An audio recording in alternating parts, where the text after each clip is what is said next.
ప్రజలందరికీ నా అభివాదాలు. ప్లీజ్ దయచేసి ప్లీజ్ రేపు డాక్టర్ బిఆర్ అంబేద్కర్ గారి జయంతి. అంబేద్కర్ గారి పుణ్యమానే రాజ్యాంగంలో వారు ఆర్టికల్ 3 పొందుపరిచినారు కాబట్టి వారి స్ఫూర్తితోనే మనం తెలంగాణ రాష్ట్రాన్ని సాధించుకున్నాం. ఆ విషయం మీ అందరికీ తెలుసు. 15 సంవత్సరాల సుదీర్ఘ పోరాటం తర్వాత అనేక త్యాగాలు, లాఠీ దెబ్బలు, కేసులు, జైళ్లు వగైరా వగైరాల తర్వాత ఈ డబ్బా తీసేమా మనం తెలంగాణ సాధించుకున్నాం. అది తీసేస్తే పోతుంది.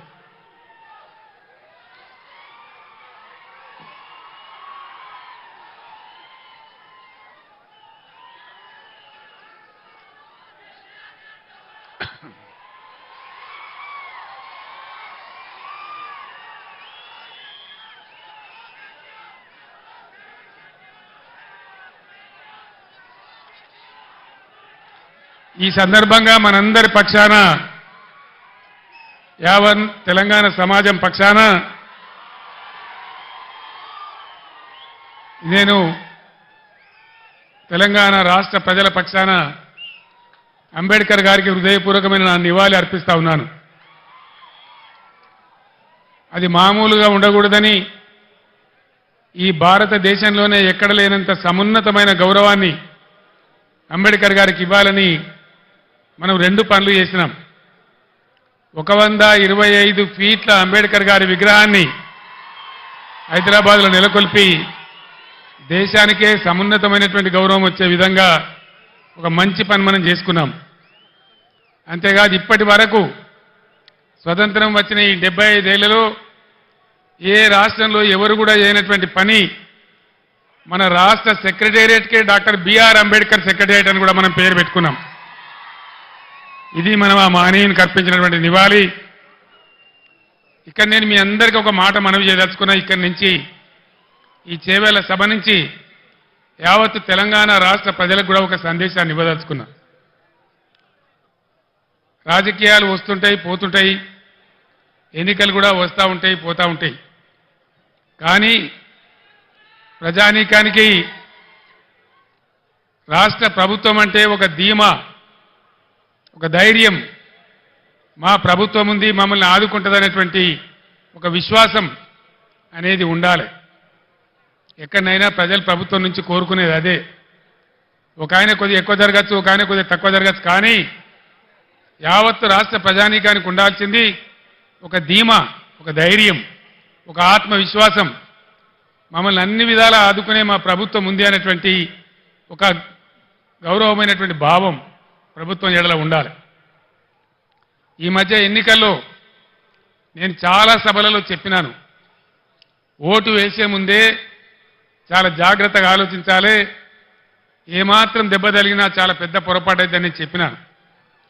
సరే, ప్రజలలో కొంతమందికి కొన్ని రకాల ఆలోచనలు, కాంగ్రెస్ పార్టీ ఇచ్చినటువంటి అంతులేని హామీలు, ప్రలోభాలు, దానికి గురైన కొందరు కింది మీద చేస్తే ఈ రాష్ట్రంలో కాంగ్రెస్ ప్రభుత్వం వచ్చింది. 4 నెలలు గడిచి ఇప్పుడు 5వ నెల జరుగుతూ ఉంది. ఏ ఒక్క విషయంలో కూడా ఒక పాలసీ కానీ, వాళ్ళు చేసినటువంటి ఎన్నికల వాగ్దానాల మీద చిత్తశుద్ధితో కూడుకున్నటువంటి కార్యాచరణ కానీ ఎక్కడ కూడా కనపడతలేదు. వసతులు, వనరులు ఉన్న వాటిని వాడుకునే నైపుణ్యం కనపడతలేదు. 10 ఏళ్ల కింద మనం మర్చిపోయినటువంటి ఇబ్బందులు మళ్ళీ మన కళ్ళ ముందు కాపాడుతూ ఉన్నాయి. మీ అందరూ దయచేసి గమనించాలి. 15 సంవత్సరాలు పోరాటం చేసి మీ అందరి దీవెనతోని, మద్దతుతోని ఆనాడు ఖమ్మం జైల్లో ఉండి అందించిన ఆరోగ్యం పాడైతే నిజాం ఆసుపత్రికి తరలించబడి 13వ రోజు దీక్ష చేరుకొని చచ్చిపోయే దిశకు పోయి సావు నోట్లో తలకాయ పెట్టి కూడా పోరాటం చేసి ఈ రాష్ట్రాన్ని మనం సాధించుకున్నాం. రాష్ట్రం వచ్చిన తదనంతరం, రాష్ట్రం వచ్చిన కొత్తలో చాలా ఇబ్బందికర పరిస్థితులు ఉండేవి. కరెంటు కోతలు, కాలిపోయే మోటార్లు, పేలిపోయే ట్రాన్స్ఫార్మర్లు, అందని సాగునీళ్లు, మంచినీళ్లు, చాలా ఇబ్బందులలో తెలంగాణ రైతాంగం చెట్టుకోవలు గుట్టకోవలు ఉన్నటువంటి పరిస్థితి ఉండేది.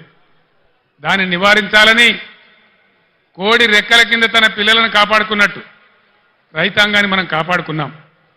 ఒక పాలసీ పెట్టుకున్నాం. రైతు కులం లేదు, ఎవరికి భూమి ఉంటే వాళ్ళు రైతు. అన్ని వర్గాలలో రైతులు ఉంటారు. అందుకోసం వాళ్ళని కాపాడాలని, గ్రామాలు పట్టుకొమ్మలు కావాలని పట్టుబట్టి ఒక 5 పథకాలు పెట్టి, ప్రపంచంలోనే ఎక్కలేనటువంటి పథకాలు పెట్టి రైతాంగాన్ని కాపాడుకున్నాం. రైతు బంధు దేశంలోనే మొట్టమొదటిసారి ఎకరానికి 10,000 రూపాయలు ఇచ్చేటువంటి రైతు బంధు కార్యక్రమాన్ని తీసుకున్నాం. 24 గంటలు రెప్పపాటు పోకుండా, మోటార్ కాలకుండా, ట్రాన్స్ఫార్మర్ కాలకుండా ఉండే విధంగా నాణ్యమైన కరెంటు సరఫరా చేసుకున్నాం. రైతు చనిపోతే, ఒక గుంట భూమి ఉన్న రైతు చనిపోయినా ఆయనకు 5 లక్షల బీమా వారం 10 రోజుల్లో వచ్చేటట్టు ఏర్పాటు చేసుకున్నాం. అదేవిధంగా రైతుల పంట మొత్తం ప్రభుత్వమే కొనుగోలు చేసి నేరుగా వాళ్ళ బ్యాంకులలో రైతు బంధు వచ్చే విధంగా చేసుకున్నాం. అదేవిధంగా ఇట్లాంటి కార్యక్రమాలతోని రైతులలో ఒక ధీమా, ఒక ఆత్మవిశ్వాసం కల్పించగలిగినాం. అంబేద్కర్ గారు వెనుకబడిన తరగతుల గురించి పోరాటం చేసిన జ్యోతిబా పూలే గారు చూపించిన మార్గంలో గత 70 ఏళ్లలో లేనటువంటి 1100 గురుకుల పాఠశాలలు, వాటన్నిటిని జూనియర్ కాలేజీలుగా మార్చుకున్నాం. అవన్నీ కూడా మీ కళ్ళ ముందర ఉన్నాయి. కులము మతం లేకుండా దళితుల కోసం, గిరిజనుల కోసం, ముస్లిం వర్గాల కోసం, పేద వర్గాల కోసం, బలహీన వర్గాల కోసం 1100 రెసిడెన్షియల్ జూనియర్ కళాశాలలు ఈ రాష్ట్రంలో పెట్టుకున్నాం.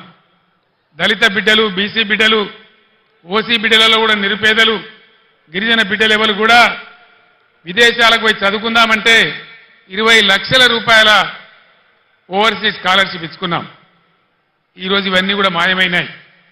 గత 5 నెలల్లో ఒక్క బిడ్డకు కూడా ఓవర్సీస్ స్కాలర్షిప్ ఈ ప్రభుత్వం ఇవ్వడం లేదు. దళిత వాడలు ధనిక వాడలు కావాలని దేశంలోనే ఎక్కడ లేనటువంటి విప్లవాత్మకమైనటువంటి మార్పు, సంవత్సరానికి 1 లక్ష కుటుంబాలు, 2 లక్షల కుటుంబాలు బాగు చేసుకుంటూ పోవాలని 10 లక్షల రూపాయలు ఇచ్చుకుంటూ ఒక కుటుంబానికి దళిత బంధు కార్యక్రమాన్ని తీసుకున్నాం. ఈరోజు కాంగ్రెస్ పార్టీ వాళ్ళు చెప్పినారు, కేసీఆర్ 10 లక్షల రూపాయలు ఇస్తా ఉన్నాడు, మా ప్రభుత్వం వస్తే మేము 12 లక్షల రూపాయలు ఇస్తాం అని ఆనాడు వాళ్ళు మాయ మాటలు చెప్పినారు. 1,30,000 మంది దళితులకు బీఆర్ఎస్ గవర్నమెంట్లోనే దళిత బంధు శాంక్షన్ చేసినాం, ప్రొసీడింగ్స్ ఇచ్చినాం, డబ్బులు జిల్లా కలెక్టర్లకు పంపించినాం. 12 లక్షలు ఇస్తామని నమ్మబలికిన ఈ కాంగ్రెస్ ఏం చేసింది? ఈరోజు ఒక్కలకు కూడా ఇవ్వడం లేదు, 10 లక్షలు కూడా ఇవ్వడం లేదు, 12 లక్షలు కాదు. కలెక్టర్లకు వచ్చినటువంటి డబ్బులు అకౌంట్లన్నీ ఫ్రీజ్ చేసి ప్రభుత్వం వాళ్ళ డబ్బులు వాపసు తీసుకున్నది. నేను ఒక్కటే మాట మీకు మనవి చేస్తా ఉన్నా, దయచేసి దళిత సమాజంలో ఉండే మేధావులు, దళిత యువత మీరు తీవ్రంగా ఆలోచన చేయాలి. మౌనంగా ఉంటే మన సమస్యలు పరిష్కారం కావు. పోరాటం చేయకుండా ఇది రాదు. నేను ప్రభుత్వానికి కూడా హెచ్చరిక చేస్తా ఉన్నా, 1,30,000 మంది దళిత బిడ్డలను నేనే స్వయంగా తోడుకొని వచ్చి